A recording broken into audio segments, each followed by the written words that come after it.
Hey everyone, so today I want to talk to you about Miss Potter, the 2006 film, and I've been wanting to see this pretty much since it came out. Only last week did I finally get around to watching it. I know, terrible person, yada yada. This film is fantastic.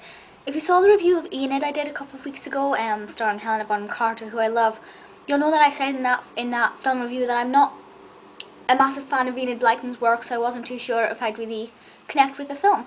Kind of in the same boat with Miss Potter. I didn't grow up on Beatrix Potter, Peter Rabbit. The tales were never a tiny little Peter Rabbit toy, but really it was never a world that I was absorbed in as a child. I was kind of Mr. Men to Jack Lee Wilson. That was kind of me. So for me, I was kind of like not really too sure what I'm going to get from this, but I absolutely loved it. What I learned that surprised me a lot, which some of you may think that's totally obvious, but having never really taken any interest in Beatrix Potter prior to watching this film, I didn't know that she was more an illustrator who puts words to her pictures rather than a writer who draws the pictures to go with her words, you know, so she's more driven by her little pictures of Peter Rabbit and John and Puddle Duck and Flopsy and Mopsy and Cottontail and things. I know the names, I just don't know the stories. So that was quite surprising to learn, and just for that fact alone I loved this film because it taught me something straight away. I was also surprised to find out that more of it, well, not more of it, but a larger part of this film was about her relationships and her love life rather than about the books themselves. The books almost after the first half just act as a backdrop, and that's not entirely. They do play quite a vital role, of course they do. It's the tale of Miss Potter.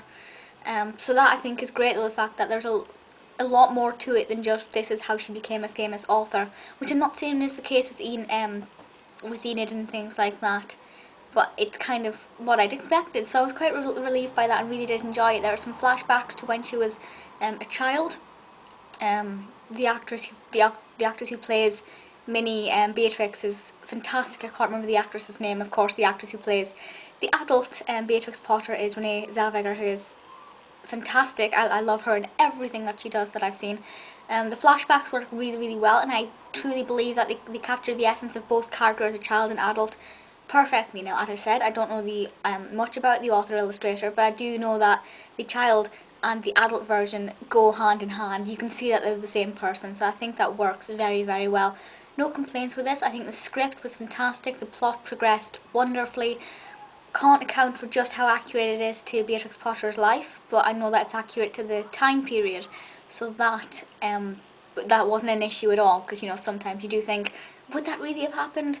Yeah, it's accurate. I like that, and I am going to go and see if I can find some of the little Peter Rabbit stories and see what I can come up with. I think this is the ultimate fantasy for children, being able to draw something and make it come to life. I think that's fantastic. Beatrix Potter has nailed that on the head. Love the film. Do check it out if you've never seen it. As I've said, you don't have to have read anything of Beatrix Potter's or to know, you don't even need to know who Peter Rabbit is, although if you don't know who Peter Rabbit is, I'm not going to comment. But yeah, let me know your thoughts on the film. That is it for just now, so I'll see you all next time. Bye!